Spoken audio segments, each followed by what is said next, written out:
right, so it is that time. We have finally come to that Rocky movie. The Rocky movie that everyone knows about. It is famous, it is infamous, depending on your point of view. I think it is by far the most talked about of the Rocky films. I would wager that if you have never seen a Rocky movie, I bet you have at least heard of and at least know a bit about Rocky 4. It's a popular talking point. It's a cautionary tale. I would also wager that I think just about every critic online, myself included, obviously, has done a video on Rocky 4. I bet there are more videos about Rocky 4 on YouTube than there are any of the others. People reviewing it and whatnot. And for many people, it's because Rocky 4 is an easy target. This is a bizarre film, even within its own canon. But even outside of its own canon, it is a focal point in history. But I would argue, and I will argue, that even with all of the things going against it, that Rocky 4 remains not only the most talked about, but probably the most influential Rocky film. I think every film that has come after it is either dealing with the storyline consequences or the real world consequences of it. Every film is trying to be an answer to it, a sequel to it, a detraction from it. So this film is just like this magnetic center in the middle of this franchise that all the attention tends to go towards. But going back to what I talked about a second ago with all of these internet videos and all these internet critics sniping away at this thing and oh ho ho, isn't that stupid, and ah ha ha, isn't that stupid, I find that none of them really come to the point. The point being, how did we get here? And is this movie really bad? And those are some of the things I want to talk about here today. So I'm jumping into a minefield, but let's talk about Rocky 4. So where to start with this? Well, I find the best way to start is at the end. One thing I like to do sometimes when I'm thinking about character arcs and story arcs and whatnot, a little thing I do every now and then is I like to watch the first episode, the pilot episode of a long-running show, say 5-6 seasons or more, and then right after watch the final episode and try to see, how far the story has progressed. Where have the characters gone? Where has the show gone? Where is everybody at the end of their story versus where they were at the beginning? And in some cases, some shows there is not a lot of difference. Other shows there's worlds of difference.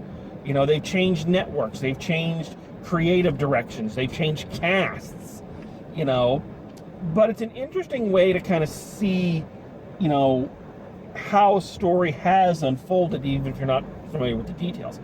And I think that's where we should start when we discuss Rocky 4, is watching the first Rocky in comparison to this, even though this is not the final film. And I think one of the reasons this film draws such attention is because looking at those two films and comparing those two films back to back, it's like they're two completely they're not in the same franchise. They don't feel like the same story. Nothing about these two films is the same. Now, that's due partially to, of course, the time period being different, directors being different and whatnot, but it is such a drastic shift from where it began to where it ends up. Let's think about this. First of all, the gritty realism of the first film has been replaced with an 80s shine. We saw this starting in Rocky 3, but here it's really obvious. You know, this film is pretty to look at, if such a thing can be said about, you know, Rocky movies, but it's pretty. There's a gleam on it. There's an oiliness on the body to make it shine. The hyper realism of the first one, the grounded in a tangible, physical, real world. Now Rocky has a pet robot. Of course, the robot is a real point of contention with a lot of critics. A lot of people love pointing out that robot, and it's hard not to. It's just so fucking there. You know, there's a robot. I think this is one of the big points that really comes up. The original Rocky, again, late 70s, is dealing with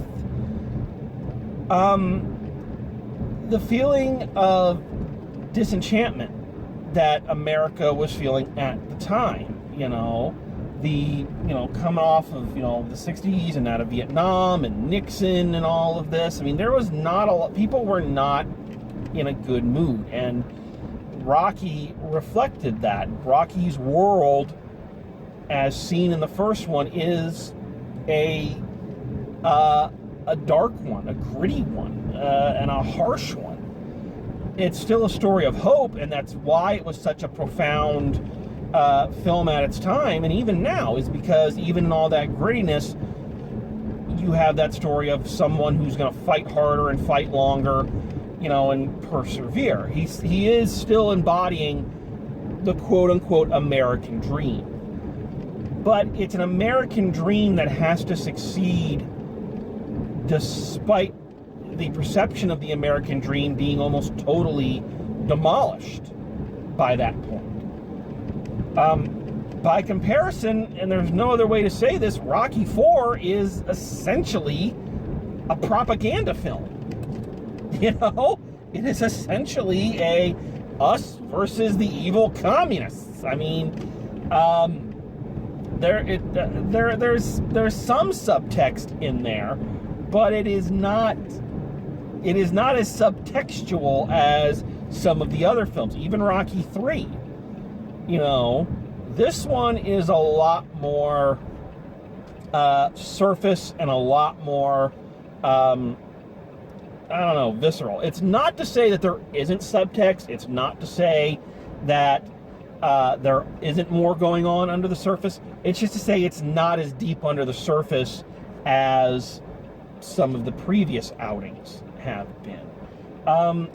Even looking at the characters themselves, looking at Apollo Creed from the first one, is his opponent, but it's not a personal thing. It's a business. It's a, this and that. Whereas now, Rocky is essentially fighting a supervillain. I mean, that is it. They wanted Rocky to fight a comic book villain, and there he is. And Ivan Drago does not have any of the subtext that any of the, either Apollo or even Clubber Lang had, which is weird to say because Clubber Lang was not exactly a Chekhov character, but he still had a bit more going on and was a bit more in service of Rocky's personal journey than Drago. Drago is there because he is a monster. And even things like at the very end where he chokes out his manager and tosses him aside, that's less about making Drago a three-dimensional character than it is about saying, yay, even the Russians are going to throw off the yoke of the evil Russian communist government. That's more what it is there.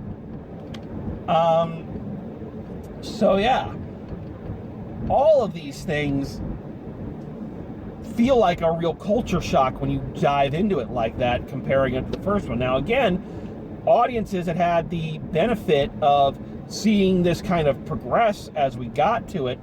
But still, this one really feels like a shock to the system as opposed to all of the others. But I think where the big difference is again, thematically. Now, one of the themes that I've been working off of since starting these reviews is the interesting discovery upon rewatching these films so many years later with a new critical eye is, as we've mentioned, the concept of Rocky versus toxic masculinity. Rocky, as we have stated, is an interesting character. It's a great character because while his profession is one of brute force and strength and, you know, the age-old male need to kill and win kind of thing, Rocky himself is a complete polar opposite of that archetype. He is a good person. His motives are usually either for the good of someone else or to prove something to himself, to prove that he's not a bum, to paraphrase. And that is still there in this film. That is still very much part of it. He remains consistent. But I think this is the closest to toxic masculinity that Rocky and the Rocky films get. Even though, you know, what finally goads Rocky into battling Drago, you could say, is a feeling of guilt. You know, the Peter Parker complex, his friend died, you know, fighting this guy, it should have been him, so he has to get in there, you know, to make it right. That is there. I'm not saying it's not, but it is also very clearly a revenge thing. Rocky and Apollo there is that motivation of, you know, with Apollo, it's very much it's us versus them. We've got to go get them. We've got to go get them. We got to prove something to them, you know, and that's what ends up getting him killed, is that machismo, you know, Muis es macho. You know, I got to prove I'm the manlier man, and that's, again, what ends up getting him killed. Rocky is not quite that into the toxic masculinity, but he is still driven by a sense of revenge. That is, he has to go get him for Apollo. You know, it's so, well, that is not a bad thing. It is a departure from the character that we've known for so long. But again, then that raises the question, does somebody remain the same throughout their entire life? And just because someone was has not been driven by revenge or anger through most of life, you know, there's always that argument of the Joker argument of all it takes is one bad day and somebody could. So is it out of character? I don't think it is, but it is definitely a shift from what we've seen from him before and what we're going to see from him going forward.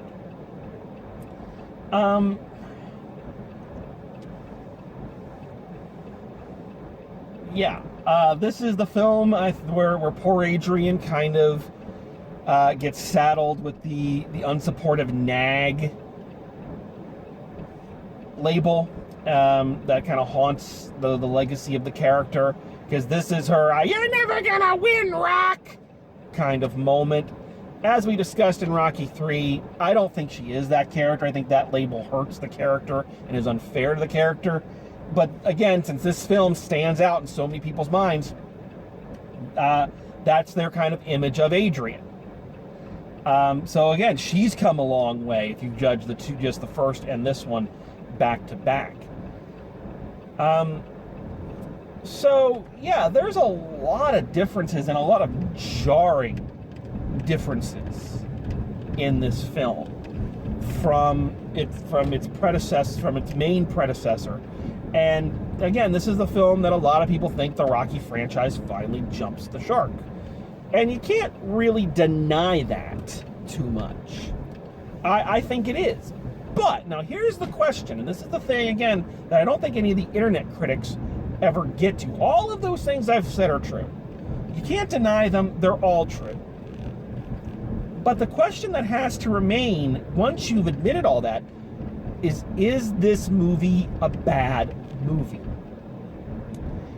And I will say that I definitely think of the Rocky legacy, of the Rocky films, this is the worst of them. This is the worst film in the Rocky pantheon. But is it a bad movie? No, I don't think it's a bad movie at all. Matter of fact, I'd go so far as to say it's a great movie. Not as great as the original, but great in different ways. First of all, this is not just an 80s movie. This is the 80s movie, in my opinion. This movie is the motherfucking 80s. If for all these young kids out there who weren't around and don't know and ever ask the question, what were the 80s like? Pop in this fucking movie. This is the 80s time capsule. Not just of kind of what the general feeling that was trying to be promoted at the time was, but also the aesthetic, the story structure. Like I say, Rocky 3 was the first film in the series I feel was an action movie, and this one follows suit. This is an 80s action movie. All the way down to, you killed my best friend, and now I'm going to get revenge on you. But like a lot of 80s films, you can say a lot of things about 80s films, but you know the thing you can say about just about all of them? They're fucking fun. They're fucking fun movies. And Rocky 4, again, is the 80s movie. It is a fun fucking movie. You know, it's that kind of movie that gets your blood pumping. I will also say this about Rocky 4. I think it has one of the best soundtracks. We mentioned that in Rocky 3, that we were starting to get that element of the Rocky franchise, the great soundtrack. Well, this soundtrack is awesome. You know, we have the return of Eye of the Tiger. You've got Living in America, No Easy Way Out, Hearts on Fire. It is just a fucking wall-to-wall 80s workout gem. I love the song. I love the music in this. Something that was pointed out to me, and I never considered this, but it was pointed out to me, and this is a brilliant point. And that is just how good of a director Sly Stone really is, and his attention to the details of what is going on with Rocky, with his famous training montages. This one has like 2 or 3 training montages in it, so already that's awesome. The Rocky films have the best training montages. But his attention to detail of what he's trying to accomplish with those training montages, and how he gets his body in different shapes for different situations. Go watch Rocky 3, and what he's trying to do is trim down. So all the stuff he's doing in the training montage there is to trim down, to get smaller, get faster, so he can really get in there and give it to Clubber Lang. Here, he's trying to absorb punishment. He's trying to get stronger, so everything he's doing is bulking up, and getting larger. I mean, really compare it. Yeah, he's cut in all of them, but he's much smaller in Rocky 3 as compared here, where he's really big. And that's a detail I had not considered. Someone pointed that out to me, and they're brilliant, because I'd never noticed that, but that is a brilliant directorial choice. Or not so much a choice, but it's a brilliant attention to detail. I mentioned that Ivan Drago, was just a supervillain. That's all he was there to be. But you can't deny Dolph Lundgren was fucking phenomenal in this. He was everything he was supposed to be. He was a scary-ass motherfucker. He's huge, especially when you hear that Sly Stallone is not that tall. So putting him in there against a guy that big, it really does, give you that image that this is a impossible to beat monster.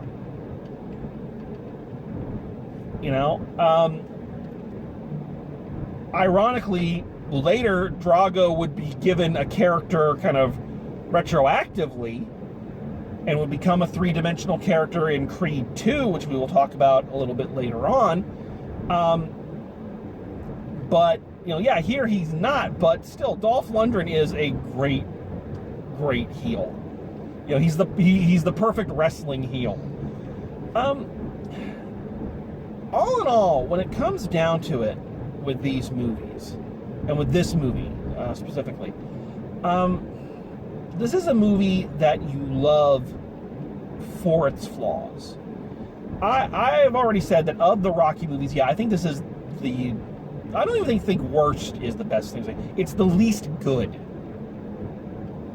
But it is still awesome. It is, you love it for the stupid shit. You love it for the robot. You love it for James Brown's coming to America. You love it for, I must break you.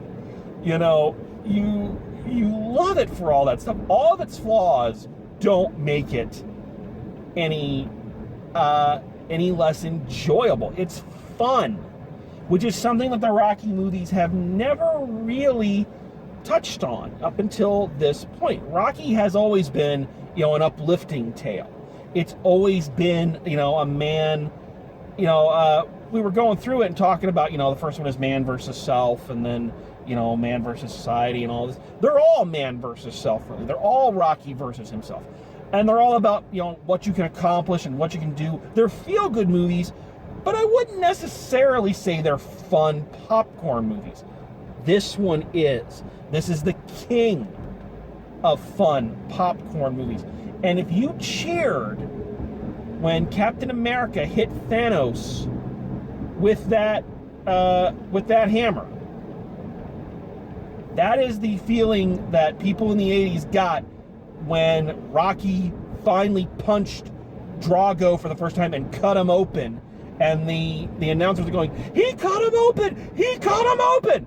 That's the same feeling. For the exact same reasons. We had been with Rocky for all this time. He had been our hero. He'd been our guide. He had been the best of ourselves. And at that moment, what we felt we needed was a superhero. And that's what he turned into. Is there anything wrong with that? It may feel like a betrayal of the character. It may feel like a betrayal of the series, but it's not. Rocky was what he always was. He was the best of us. And even though, yeah, this film is goofy as fuck, I still love it. I laugh with this movie, not at it. But as I said, this film is going to cast a very long shadow. This is the most influential film in the series, because everything that comes after, and yeah, again, with all these films, nobody thought anything was going to come after each one, I don't think. I think they figured each one was going to be the last one. But as we know, a lot of shit came after, and the shadow of this film is going to hover heavy over everything that we're going to talk about coming up. It's the reason why so much of it even exists, which is pretty good for what many would consider to be the stupidest film they've ever seen. But I'll end by saying, I'm going to steal a quote from someone else who reviewed this film, comedian John Caparillo. And what he said about this film is, yeah, this movie's stupid, it's goofy, and it's ridiculous, but, not every film needs to be, some kind of deep meaning masterpiece. Sometimes you just need to watch Rocky fight a fucking Russian. But we will talk about that Russian more, and we will talk about the what the consequences of this film are as the Rocky franchise moves forward. So, thank you for joining me. Hope you've been enjoying this. And as always, yo Adrian, drive safe, and I'll see you at the movies. Happy birthday, Polly.